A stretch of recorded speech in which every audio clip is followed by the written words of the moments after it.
Okay, thanks very much. My name's Steve Fearnley. I live in Thorntondale, which is North Yorkshire.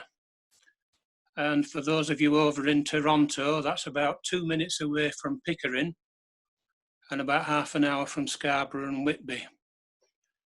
I've been turning for 12 years now. I started in 2008.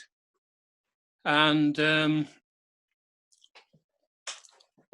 two reasons really why I started wood turning.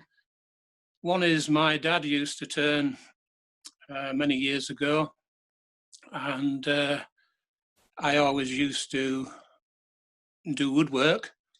But the second reason is that I was a deputy head teacher at a local secondary school, and one of my jobs was to organise the annual prize giving. We call it a celebration evening. And for a few years, we started this in 2000. So for a few years, I'd been making shields and trophies out of wood. But I was having to get them engraved by a local trophy maker. And I didn't really like some of the ones that we were buying. So I started making my own, and I wanted to make some circular ones. And that's what got me going really with the wood turning. I'll show you some examples later on. I learnt to turn because I live about 10 minutes away from Snainton Woodworking Supplies, and I went along there to buy a lathe. And one of the things that happens if you buy a lathe from Snainton is that they give you free tuition for the rest of your life every Wednesday night. It's called Beginner's Night, but I still go, or at least I used to until COVID stopped us. And there's maybe a dozen people turn up. Some people turn, some people talk, swap ideas. The people that taught me were Sue and Graham Harker, and also Rob Thompson, who runs Snainton Woodworking Supplies. And between the three of those, it didn't feel like much that they didn't cover with me. I also joined what at the time was called Snainton Wood Turning Club, and is now called Rydale Wood Turners. And I've watched most demonstrators that have come there over the past few years. So I feel like I had some good tuition there. A number of you will know Dave Lowe, who was another person from, in fact, he started about a month before I did, but he went professional and I stayed a keen amateur. Phil Greenwood is another one, an AWGB member who was a club member at Rydale. So we had what I think was a good club. What do I like to turn is on the prompt sheet here. I'll have a go at anything and have had a go at most things. The two things which occupy most of my time are making trophies and pyrography, and the two are quite closely linked, which you will see when I show you some examples. I do a little bit of woodwork. Sometimes the trophies require some woodwork, some routing or some shaping or some carving. But I only do that if there's a requirement. All the trophies I make are commissioned, so it's a question. Somebody will contact me and say, "This is my idea, will you make one of these?" And then I figure out how to do it.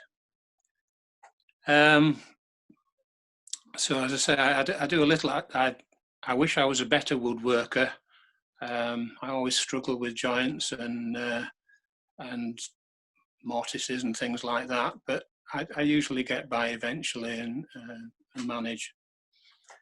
As far as timber's concerned, I buy most of my wood from Sneinton, unless they haven't got it. And occasionally people give me pieces of wood and I'll convert those into blanks. And more recently, I've been turning a lot of outdoor finials, and I've had to travel a bit further to get cedar wood to make those. But again, I'll tell you a little bit more when I move out a bit on my tour. Just in terms of what I'll do the rest of the night, I'm sat in my garage at the moment, which is a store. I'll then take you into my workshop after I've shown you some of the pieces that I create. I will not be able to see any chat because I'm using an iPhone at the moment. So I'll pause every now and again, or Paul will interrupt with any questions that you might have.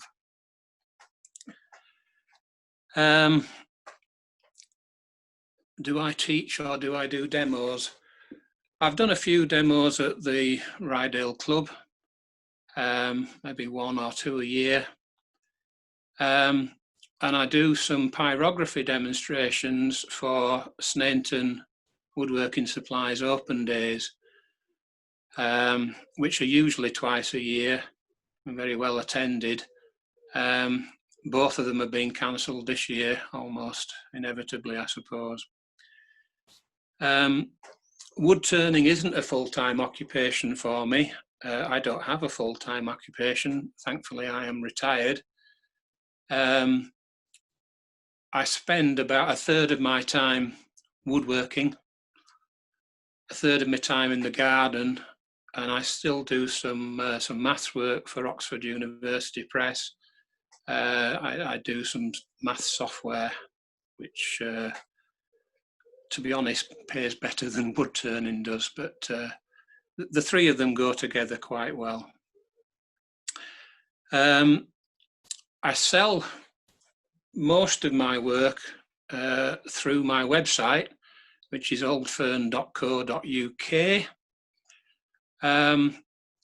and most of it is commissioned, and I make things to order. I make the odd pieces for fun, really, which I sell at local club sales. I sometimes take things back into the school where I used to work at Christmas and sell a few pieces there. But I don't particularly go out of my way to try and sell things other than through the website. To be honest, the amount of enquiries we get on the website began to get too much for me, and my son joined me in the business, as it is, 2 years ago. So now he does anything he can do on his lathe, which is a bit smaller than mine, and I just tend to do the larger pieces these days.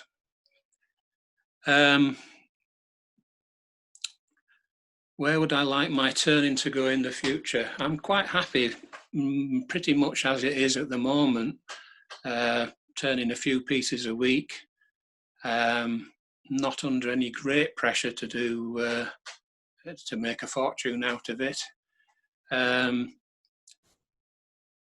I suppose, if anything, I'd like to give more of the orders to my son, so we need to get him a larger lathe, and then I could spend a bit more time having a bit of fun and trying some ideas which are buzzing around in my head. So what I thought I'd do is to show you some pieces and talk through those, and then I'll show you what's in this garage, and then I'll show you around the workshop. Are there any questions so far? So here's an example of a trophy I haven't got many things to show you because working to commission, virtually everything I make gets sold. But this one I kept behind, partly because I made this middle hole too large and there's a very slight gap there, which I didn't feel was good enough. So this is a trophy. We've made quite a lot of these for cricket clubs, and it's got an oak base. It's got ash wickets, ash bales, and a paddock ball. And it's fairly typical of what I do. I'm not a favour. I don't particularly like colouring. I do some colouring, but most of the stuff I do, I try and use the colours of the wood to mimic real life. From having spent the first year buying little metal plaques to go on here, and then I got somebody to make vinyl transfers. I started with pyrography to put the inscriptions on. The only drawback to that is that the wood needs to be fairly light.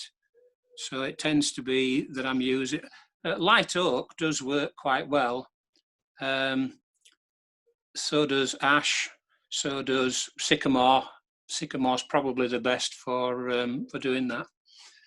The very first things that I did, as I say, I used to work in a school, and this was it.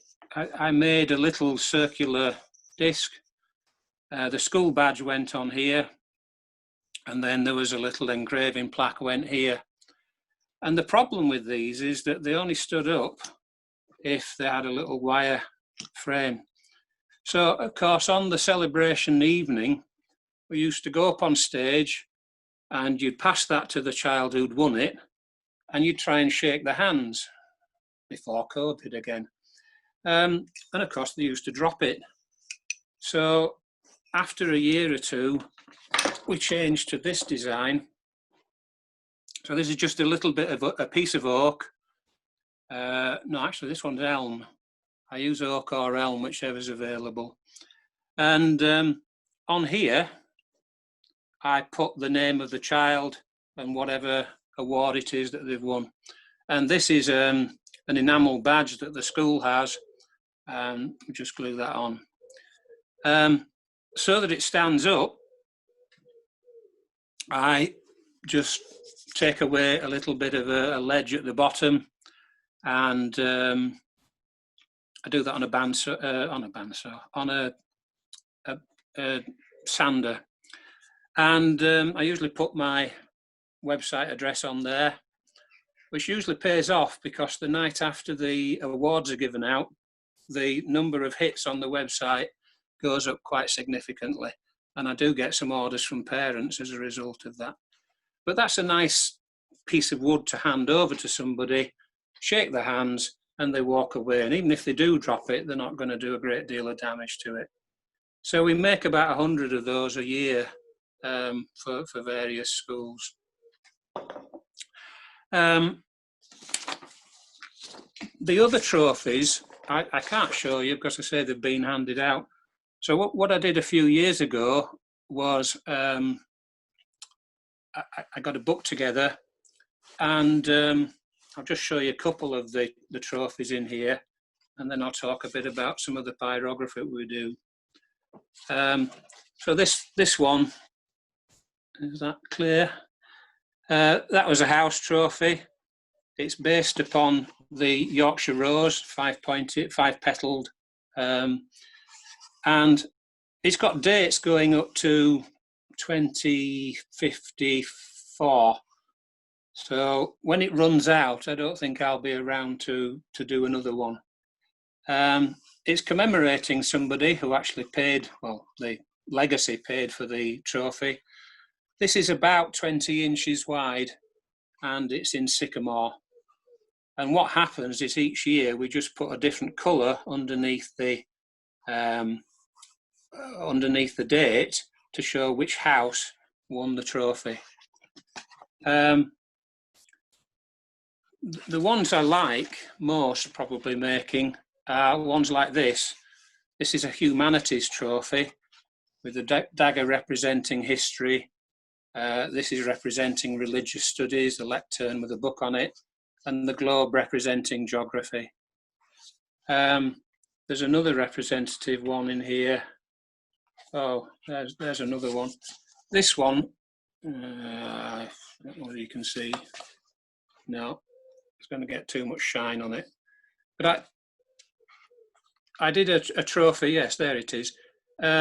This is about 20 inches in diameter, and it's commemorating the students in a school who died during the First and Second World War. And that's on the wall in the school now. So there's all kinds of, that's a golf trophy there, I don't know if you can just see it.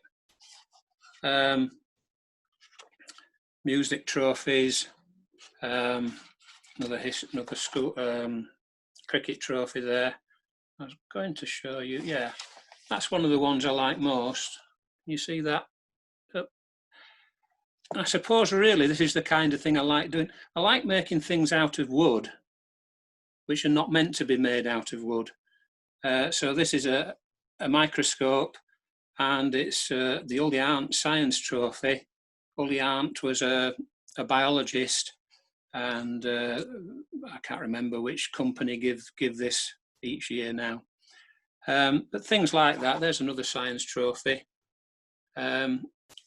That's the kind of thing that appeals to me, where I'm still using the wood, but I'm doing it,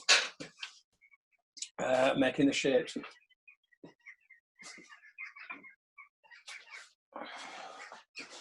I'll just show you some pyrography, which is the other thing I like doing. I don't know whether can you see that? This is a block of sycamore. There's no turning involved. It's about 6 by 8 inches, and it's a picture of the garden up at Lindisfarne Castle. Sycamore is by far the best wood to use for this kind of detailed pyrography. Here's another one. This is Robin Hood's Bay, which is up near Whitby. This is actually my granddaughter here, which is why this one hasn't been sold. Just walking through the little narrow alleyways in the fishing village at Robin Hood's Bay. I'll just get some more.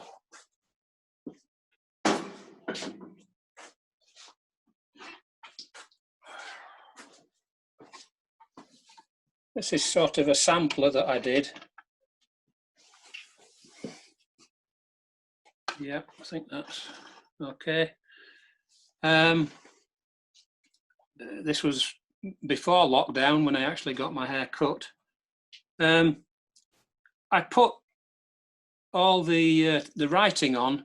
I usually design it on the computer, and then I flip it back to front, and then I trace it. Well, I don't trace it, no, I just rub it onto the wood and then burn it with my pyrography machine. So on this one, that's my trademark, oldfern.co.uk. You can see just about everything I've ever made on there if you want to have a look. Just showing that we can do different fonts. Sometimes companies ask for specific fonts, and then different sizes, and a list of all the things that I'll have a go at on a fairly regular basis. I say most of the time it's trophies. Commemorative items I include in trophies, so memorial plaques and things I quite often do. This is sycamore again, and it's about 14-inch diameter platter.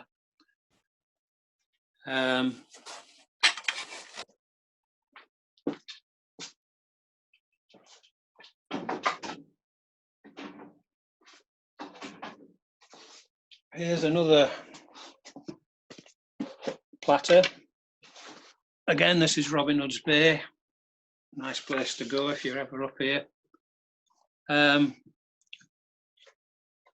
and it's just the pub, the Bay Hotel, by the seafront on a Sunday afternoon. Sycamore again, as I say, by far the best thing.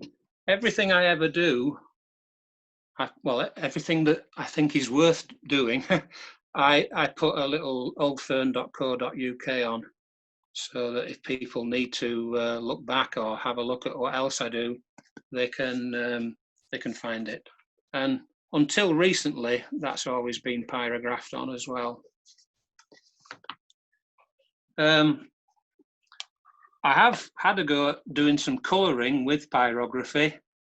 I saw Lisa Shackleton doing this at some demo, Turner's Retreat, I think. And this was an experiment. I've still got it because I don't like it. But she was using Inktense pencils. Derwent make them. And basically the watercolour pencils, and you can put the watercolour pencil on and then just blend things together using an ordinary brush, or I use a water pen. You can see that this is just me showing people how to get things onto the wood. This is what it looks like when it's transferred from the paper onto the wood.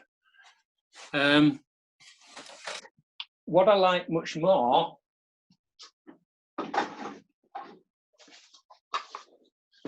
is I sort of come to the decision that if I'm going to do any colouring, I like it to be fairly minimal. So this is some pyrography. It's just, again, it's a sycamore bowl. And just lifting the lavender here with a tiny little bit of colouring, again using these Inktense pencils. Nothing too much, nothing too bold. The poppy I just felt was too much, didn't like it at all. And I've still got these rather than selling them because I use them at the pyrography demos. So that's pyrography. I'll show you some of the other things that I have got heavily involved in.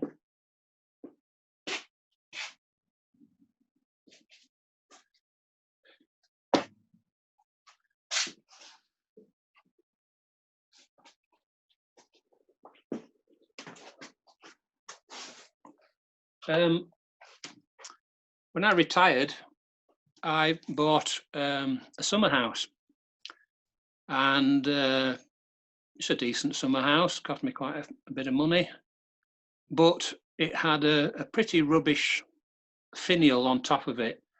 It was a piece of plywood for the base that was just cut in like a polo shape, a donut, and this was the acorn that was on top of it. And at the time, the acorn wasn't bad. It's just made out of pine. It's quite a nice shape, so I left it. Within 2 or 3 years, it deteriorated to this state. So a couple of years, straight away, I made a new base, and I made it out of cedar, and the base is still on the summer house. So it's lasted 8 years, and it doesn't look any sign of wear at all yet. But the pine that came with the summer house, not really looking at its best. So I started making these things. Well, no, I just put a picture on the internet, and people started asking me if they could have one. Because if you can imagine, there's a lot of summer houses the same that people have bought, and these things deteriorate. So I probably get about 2 requests a week at the moment, which is more than I would like. And the 2 shapes that are usually asked for are acorns and globes, sometimes with a spike on, but that's up to people. The best wood I've found for making them is cedar wood, This is Western red cedar, and I usually supply them unfinished so that people can either leave them unfinished or they can put their own coat on. It usually come in two-part pieces. So this is actually made from 2 pieces of cedar, joined. I don't know if you can see the join there. I'm hoping that I don't get a lot of complaints in about 2 or 3 years' time saying that those joints have come apart. But to date, I haven't had a single complaint, and I have done some tests. Now, I made this one at the weekend, having just managed to get some cedar for the first time in 4 months, and that's what happened when I looked at it today. So I've got a gradually widening crack there. So I don't think I'm going to be able to send that out to the customer, who's been patiently waiting for about 3 months. So I'm going to turn another one of those on Thursday, I think. Now, rather than lifting any more things over here, just hope this phone doesn't go into drive mode again. I'll just lift it off its stand and show you a few others. And I'm just going to flip the camera around. There we go. So, as I say, the ball finial's very popular. That one's made out of larch, and although it's got a stain there, there's no cracks in that. That's perfectly sound piece of larch. That's made out of oak. That's actually one that we sent out, and then the lady said, "Oh, I don't want it after all," and sent it back. So there's nothing we could do about that. So it's waiting for somebody else who wants a 4-inch oak. At the back there, you can see some gable ends. A lady wanted a pair of those. Those are due to go out tomorrow. And then there's a few other bits just waiting, really. That one's made out of teak, oak, larch on the top and teak on the bottom. Fairly regular interest in those. That's what I make them from. As I say, I've been unable to get Western red cedar since March, and it's a 50-mile drive for me to get it, but it's 8-inch by 6-inch by 10-foot long, and I cut it into 5-foot lengths. And I'm just hoping that that crack in the one I've just made isn't going to go all the way through those beams, because Western red cedar is pretty expensive. It's on a par with oak, really. In terms of the larch, Snainton have been very good to me. So I've got maybe 20 blocks, 6-inch by 10-inch seasoned larch, which should keep me going for a few weeks, and then I've got a problem. People ask me for oak, and if they do, I usually tell them I can't make it out of a single piece, and I usually make it in 2 or 3 pieces laminated together. That's all the larch there for the bases. The other wood I've got in this store here, one of the requirements if I attend Snainton wood turning beginners night on a Wednesday, if you use a lathe there, they ask you to buy £5 worth of wood. So I have a lot of pieces of wood, round about £5 or £6, which are like the ticket for the night.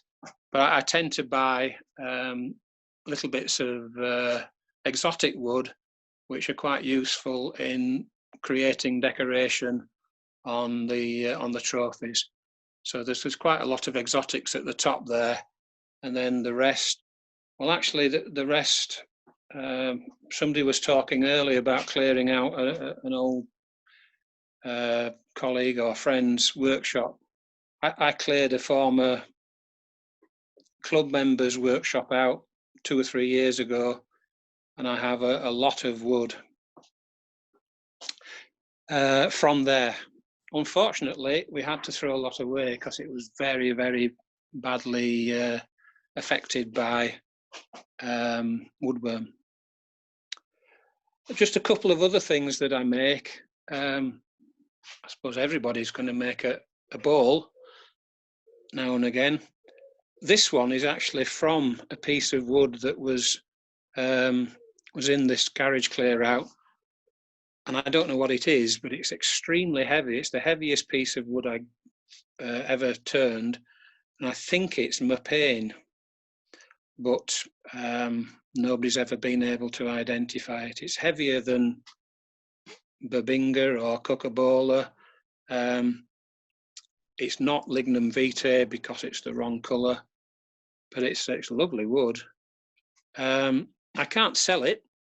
I don't seem to be able to sell bowls very easily unless they are this type of bowl, which is a piece of bur elm, and those are desirable, and those usually go if and when I put them up for sale.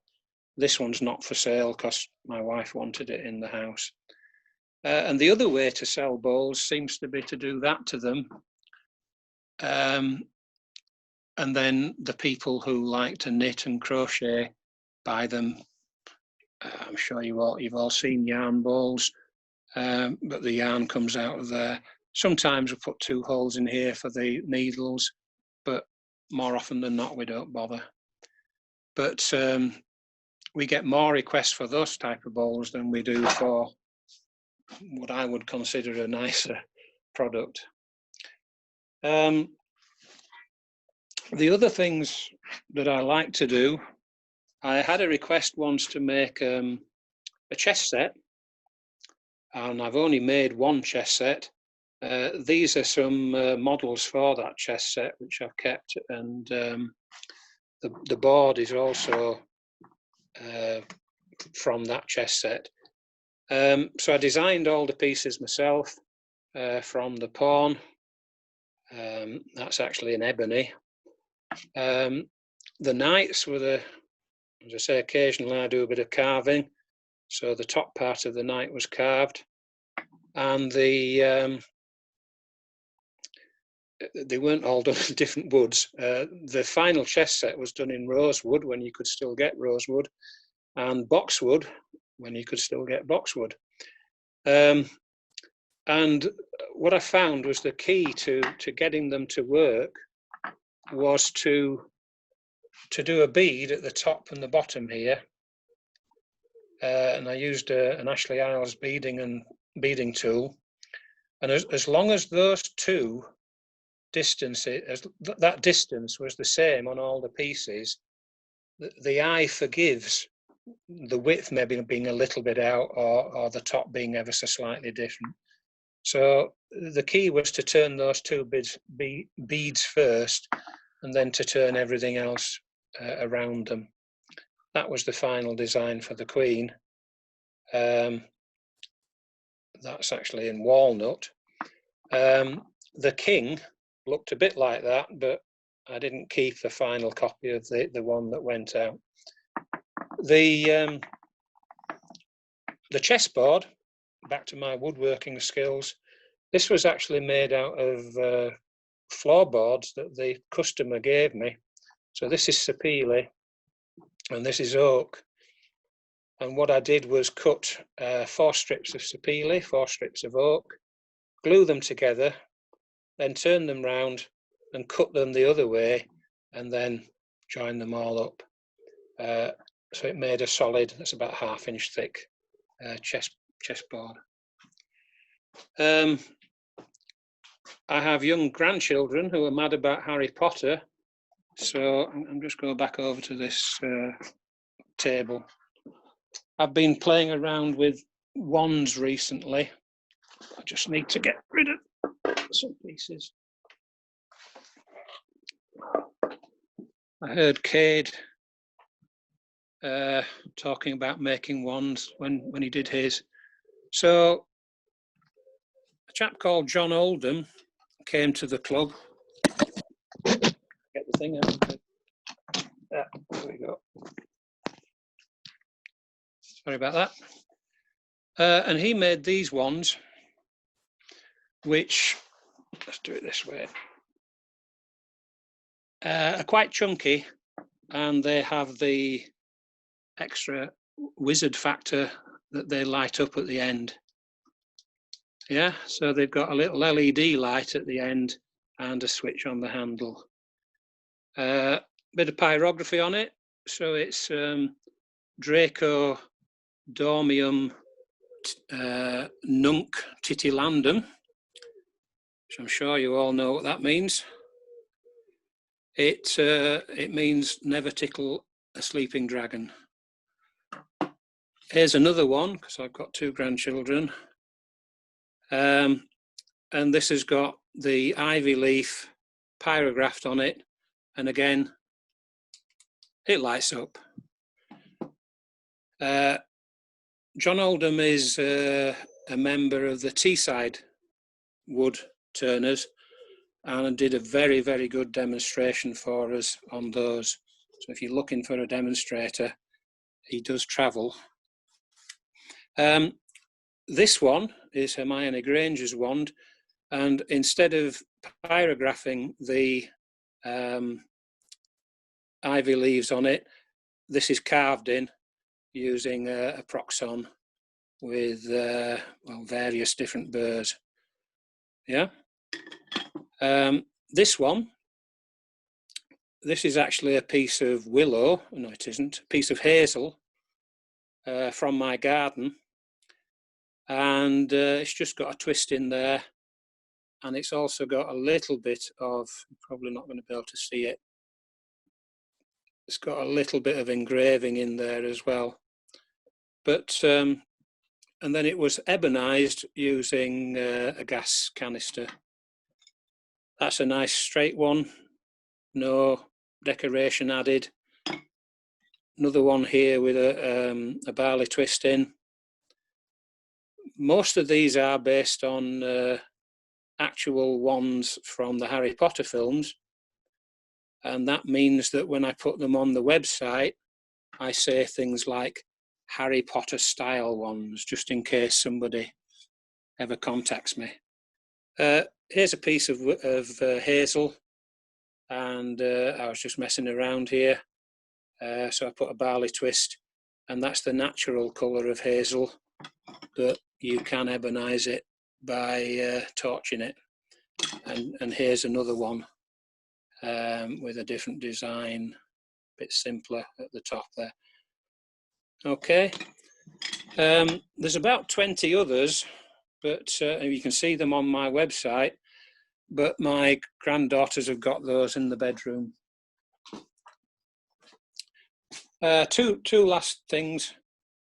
I really enjoy making, sorry about this, using offcuts. And to be honest, when the lockdown started, I thought I was going to clear all my offcuts, but it didn't work.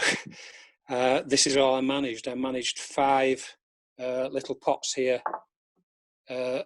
This one's got a cutaway in it because it had a crack.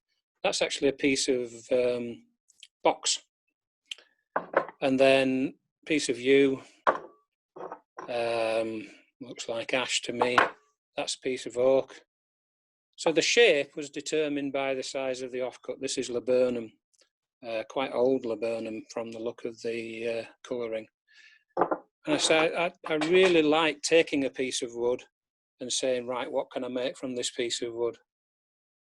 Because the problem with making things to order despite having lots of wood in stock, I almost never have the right piece for the order that's requiring it.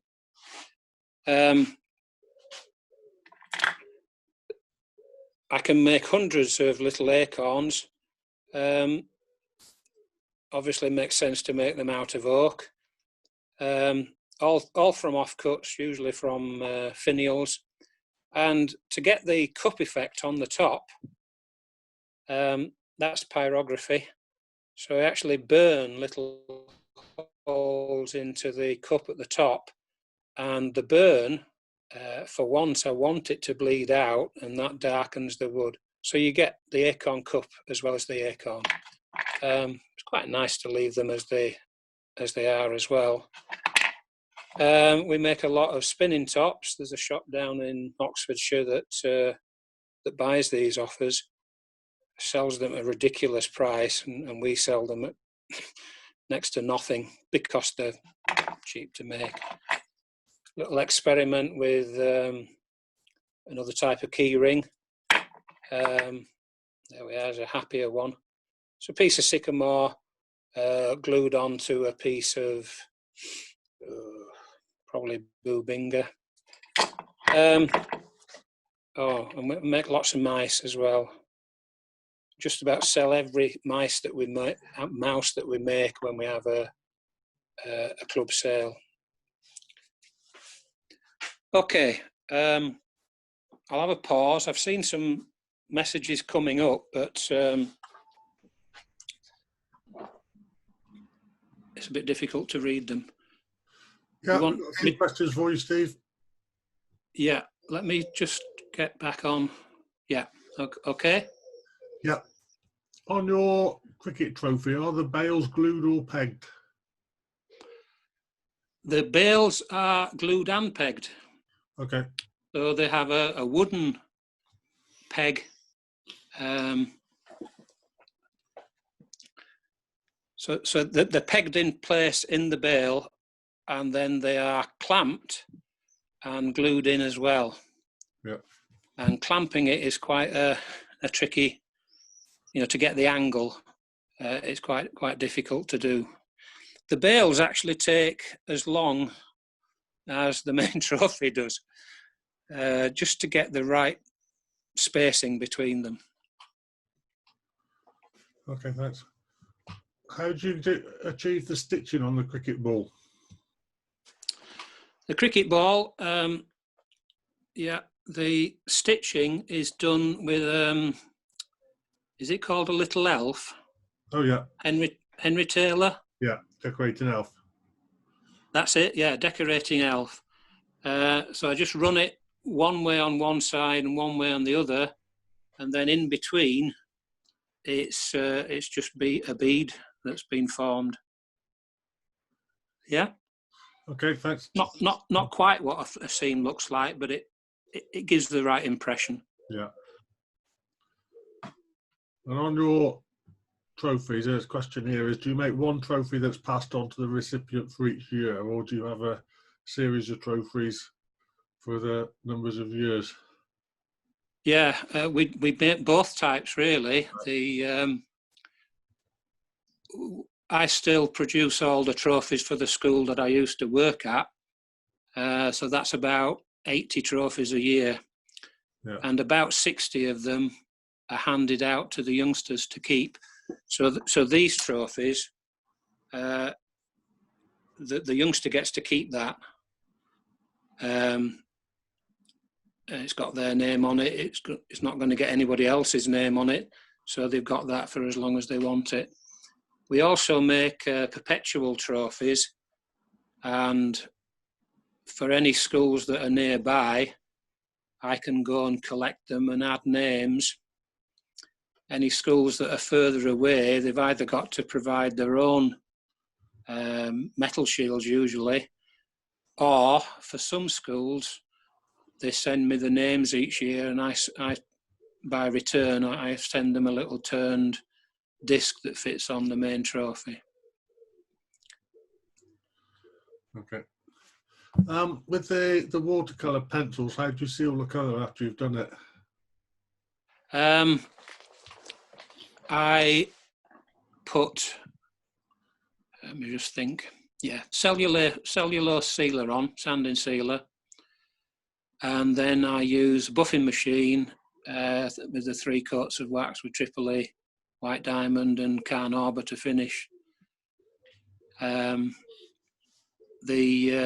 sanding sealer does seal the colour. Okay, thanks. What glue do you use on the finial base? At the moment, I use Gorilla PVA. I used to use Tight Bond, and for no particular reason, I've started using the Gorilla. It works.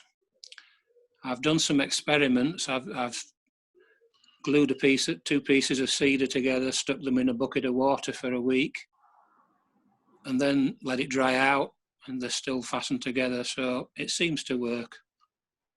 Good old PVA. Okay. How's the bulb done? How's the what done, sorry? The bulbs. Not sure what you mean. Just say it again. How is it? The question just says, how is the bulbs done? Like light bulbs or something like that? The bulb? Yeah. What, in the wand? What it means. On the wands. On the wands? Yeah. Right. That. It's a little LED light, and then there's some wires that go down to the handle here, and this little bead here is the join between the neck and the battery part, really. Now, John, when he demonstrated, he said he tried to drill a hole through that neck there and failed miserably every time.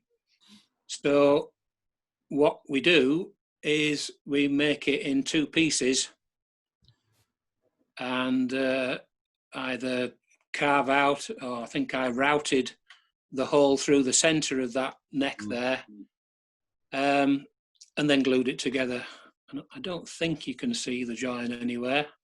You might just be able to see it at the very top. Yeah, there's one there, just there. And then the bottom was just turned, and you can probably just see that the battery slots inside there, and the little button just presses a very, very sensitive switch. And John provides the whole kit for a couple of pounds. And I say he's a good bloke. He's the well, they call him the quartermaster at Teesside, and he started making these for fun, and I think he sold hundreds of them. Okay. What pyrography kit and nibs do you use? Yeah, when I go in my workshop, I'll show you the pyrography stuff. Okay. So we'll leave that for in there. Yeah. There's one other question on the colouring on the cricket ball, but didn't you say that was Paduke?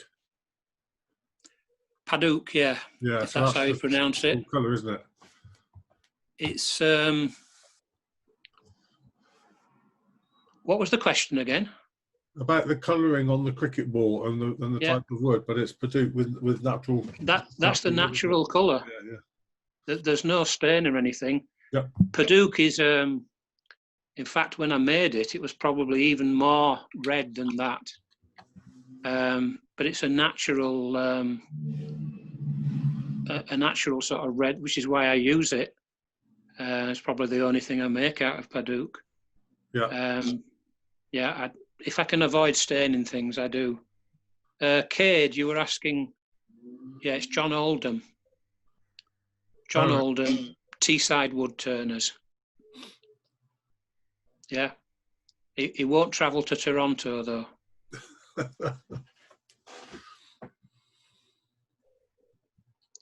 Okay. Shall we move on to the workshop? Okay. Yeah.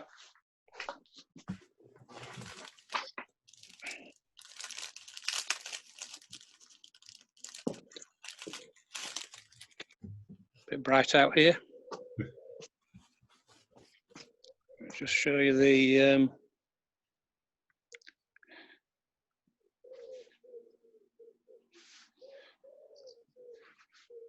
yeah, that's the summer house.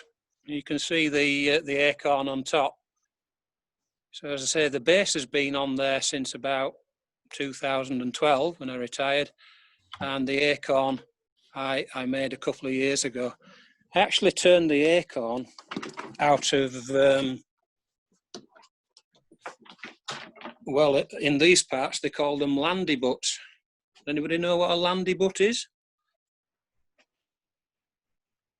No, but they can't shout up if they do know, can they? Ah, right. Well, they can chat. Yeah. It's Lelandy. And Lelandy, I would recommend to anybody if they can get hold of it for turning. Very, very nice to turn, and very, very durable for outside pieces. Okay, I'm in my workshop. Suppressed a smile last week when Mike was talking about his small workshop, which was 5 meters by 5 meters. My workshop is 2.5 meters by 3.5 meters, and it's too small. Eventually, I shall move everything into the garage where I was just sat. But we have this old-fashioned idea that a garage is still for the car to go in. Until I persuade my wife that she doesn't need her car in the garage, this is my workshop. I'll start with a lathe. It's a Nova DVR XP, and it was bought when Record had the concession for it in Great Britain. It does just about everything I ever want it to do. It's got a swivel head, it's got an outboard rest. Those two gable ends I showed you last week, when I was in the garage, they came in last week to be done, and they just fit between centres. Essentially, it's a 16 by 24 lathe. And I haven't got the extension simply because it doesn't fit in my workshop. And whenever I've needed to do a larger piece, I just go to Sneinton and use their lathe, or at least I used to before lockdown. Mm. This is the lathe I learnt on at Sneinton. They've got a Nova DVR. And I'm very, very happy with it. A lot of other people that went had them, and I can't say as I've got any regrets. I notice on the new version of this, is it called a Saturn or something astrological, they've put a variable speed which you can just turn, whereas on mine, you've got to hold the thing down and wait for it to get to whatever speed it wants, which is a bit annoying sometimes, but it's not very annoying, and I can live with it very, very well. On the lathe at the moment is an 80mm chuck. It's got power jaws on it.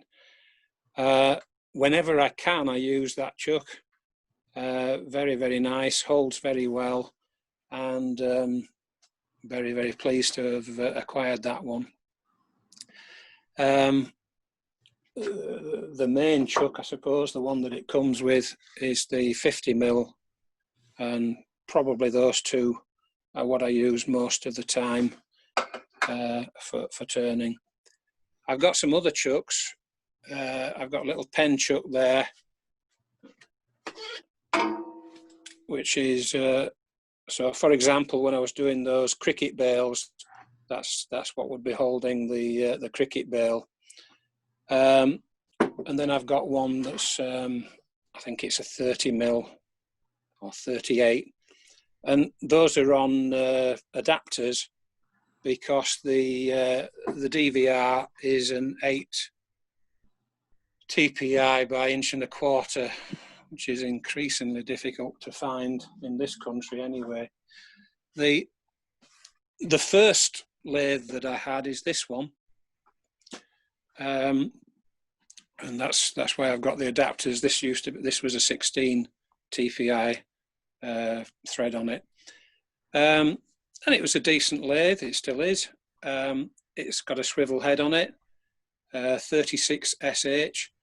The 36 means that it used to be 36 inches long, and I have no need for a 36-inch long small lathe. So I chopped the bars in half, and now the only thing it does is buffing. I use the Beal buffing wheels, you know, the 3 wheels, the AAA, the White Diamond and the Carnauba. Again, that used to be easy to source, but Sneinton have stopped selling them. I think, is it maybe only Turner's Retreat's the only place that sell the wheels now? The wheels do certainly run down. Because it's still got the bars on, I can still put the tailstock on, and I do occasionally take it for demonstrations when we're doing a hands-on night at the club. So it does still function as a lathe. It's a decent little machine. On top of the lathe are some of the Simon Hope sanding discs.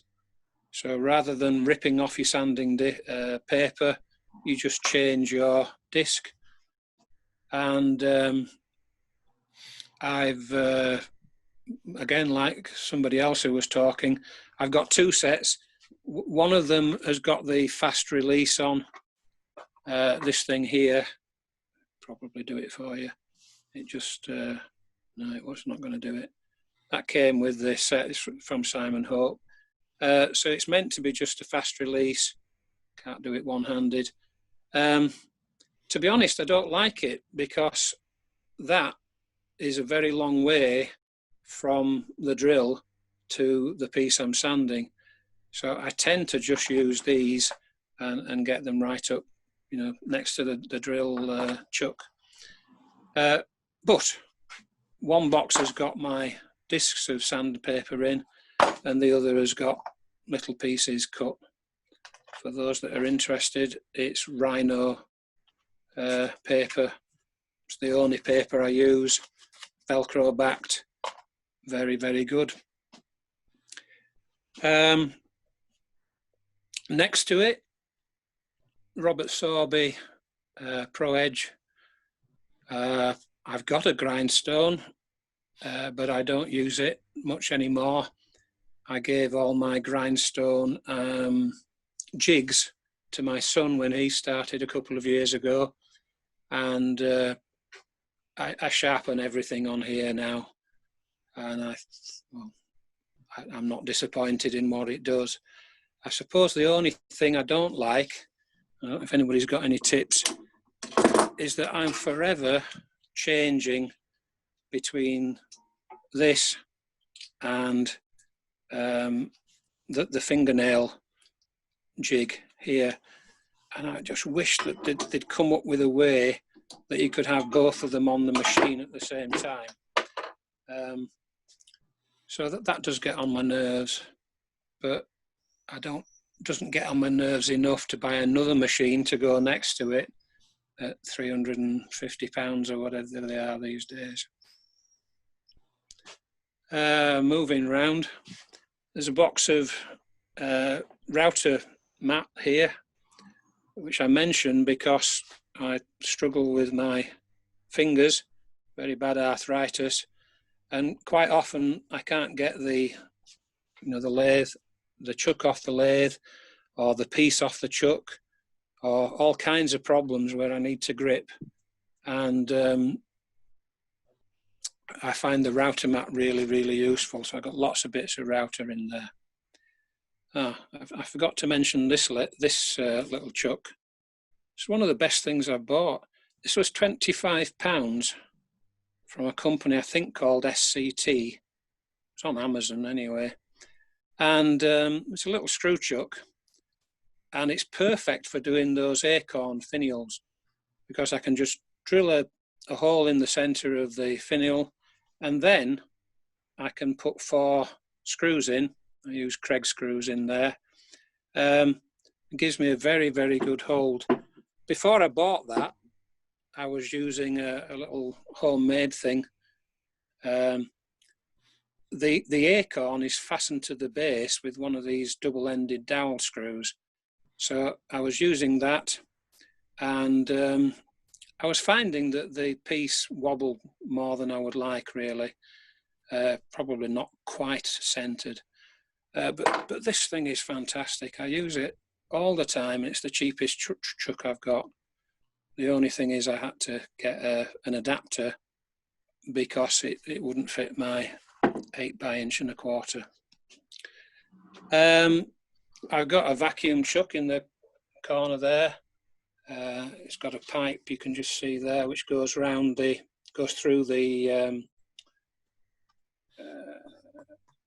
spindle. Don't use it a lot, but it is handy sometimes for holding pieces. I'm going to have to move the other way. Bandsaw, it's a 13-inch or 350mm bandsaw. It's got about an 8-inch height, which cuts most of what I want to cut most of the time. I've got lights pretty much all over the workshop, little draper lights, because I struggle with my eyesight. The only problem with these is after a while, they're not as good at staying where you put them. They tend to droop a little bit. Moving round, table saw, with the emphasis on the table. I use it more as a table than as a saw.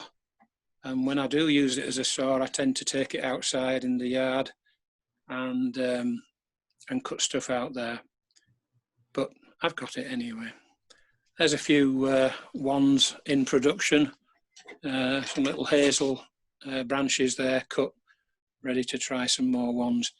This one was going to be Voldemort's wand, which is it's like a skull's head, really.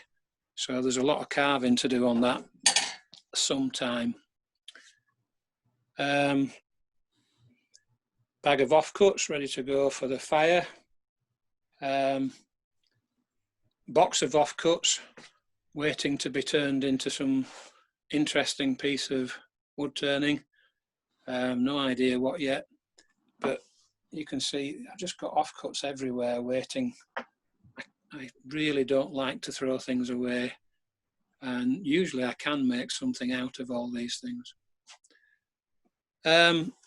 Belt sander I use a lot for things like just, creating a little base on a trophy. But it's one of the most used pieces of equipment that I've got. I usually take the light off before I turn it on. Do forget sometimes. And behind it, a little planer thicknesser. Far too inadequate in terms of size, and also placing in the workshop. But when I'm gluing blocks together, say to make those finial bases, I use the planer to get it square so that I can glue things together successfully. But as I say, grossly inadequate, and I'll probably buy a better one someday. Somebody asked about the pyrography machine, so that's it. It's the Peter Child, which is now supplied by Sorby. The nibs I use, I could talk for hours on pyrography, but the nib is just a piece of wire, and what I do is I hammer it flat, bend it to shape, and then I file the end to make it like a skew nib on the end of it. And everything you saw that I showed you that had been pyrographed has been done with that. I only have one pen, although I have got a splitter for a second pen, and I find that more than adequate for everything I do. If you're not used to pyrography, this is actually on 5, which is most unusual. I usually burn on about 2 or 2.5. The reason it was on 5 is because I was burning the design into that black wand and I wanted it to go deep.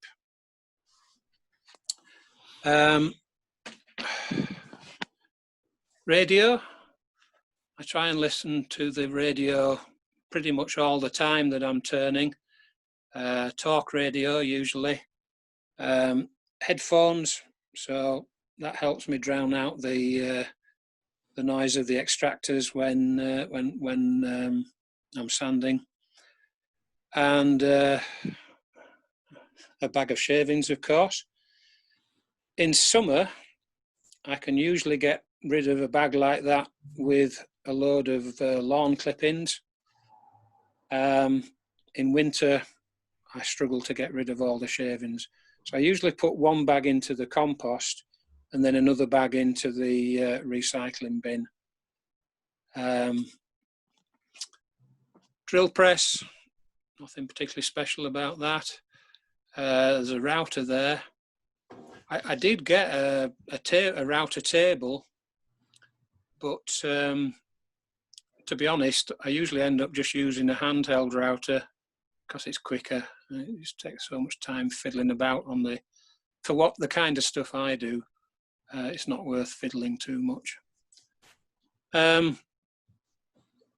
Extractor, well, you've seen a few tubes around.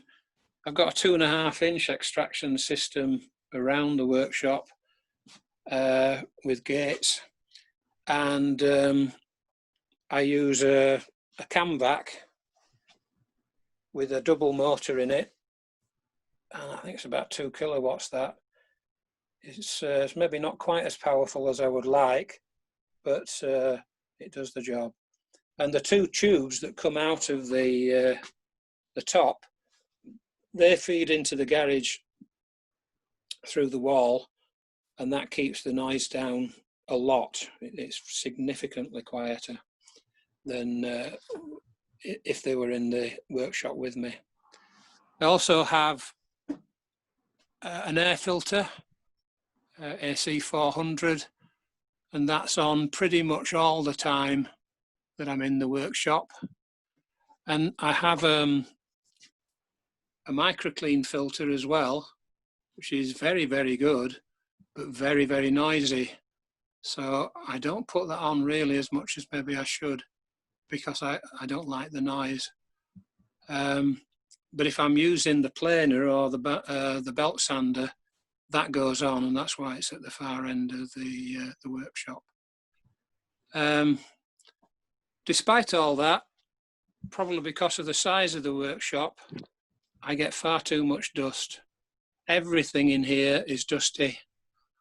And what I've started doing recently, perhaps after watching Cade's demo, you'll see tarp clips all around the workshop, and I clip tarpaulins certainly around the working area to just to prevent the chippings and the dust going on the surfaces. If I'm doing small pieces like those ones, I don't bother. But if I'm doing a finial, then that's the chippings from one finial. You get a lot of chippings from those things. I'm sure there's other things I could talk to you about. I'll pause there if there's any questions. No, none at the moment. No? No.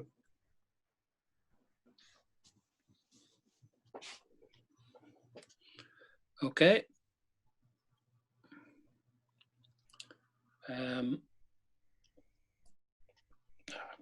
So I could talk about one or two other things, but I notice a few people beginning to leave. So, oh, right, John McNay, do I use an air hat? Yeah, that's something I should mention. Let me just go back. So I've got a Trend Air Shield, Air Shield Pro. And yes, I do use it, but I only use it when I'm sanding. And I find if I use it for more than half an hour, my neck starts to hurt. So I'm fairly limited, well, I limit it to just sanding really. When I'm working normally, I just use a visor. I have got this, and I use that if I'm doing a lot of cellulose stuff, because I hate the smell of cellulose, and that filter is enough to knock the cellulose out. And I use that when when my neck starts to hurt with the Trend as well. So yeah, that's the protection there. Okay. You got another question? What's the name of the small truck you said you bought from Amazon? The screw truck, I think it was. I'm fairly certain it was called SCT. The company that makes them is SCT. Right. I think it's a British engineering company. But all I did was type in screw chuck into Amazon search, and they make 4 or 5 different sizes. They come with 3 different threads. I use the 6mm one, but yeah, very, very good.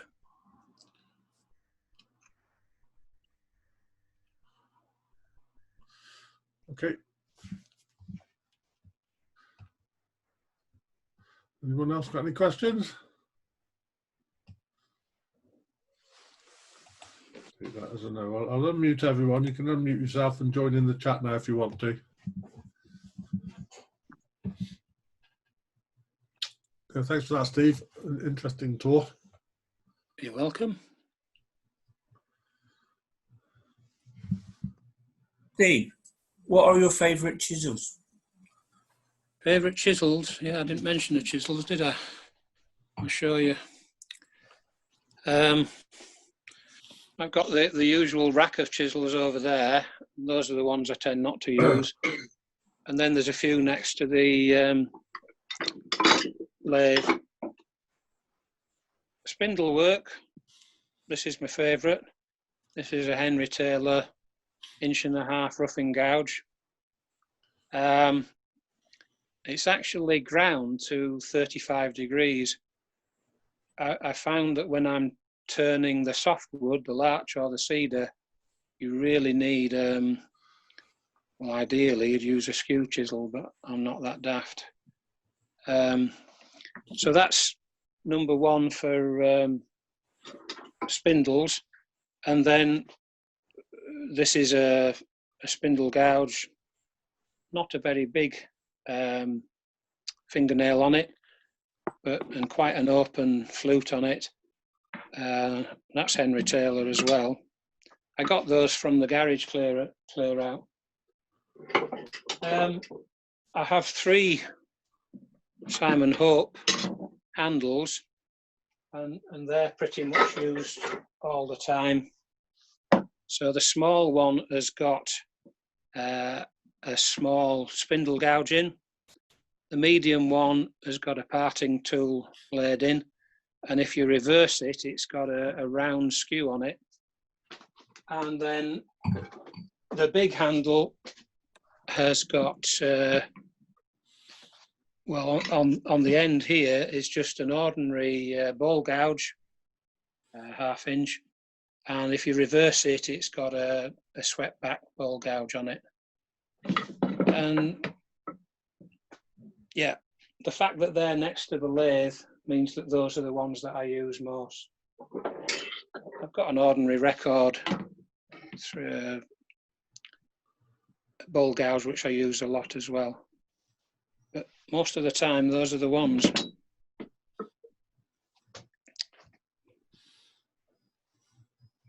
I have got the fancy things like the beading tools, well, you can see there, you know, the funny scrapers, the scraper that will cut a dovetail on a piece. A few hollowing tools, but I don't do much hollowing. I should add that to the list. This is a big scraper for well, flattening things off, really. I do use that a lot. It's a big, heavy one. I've got a crown hollowing. I've got a Sorby hollowing in that box there. I've got the armrest for it up here, but I don't do much hollowing.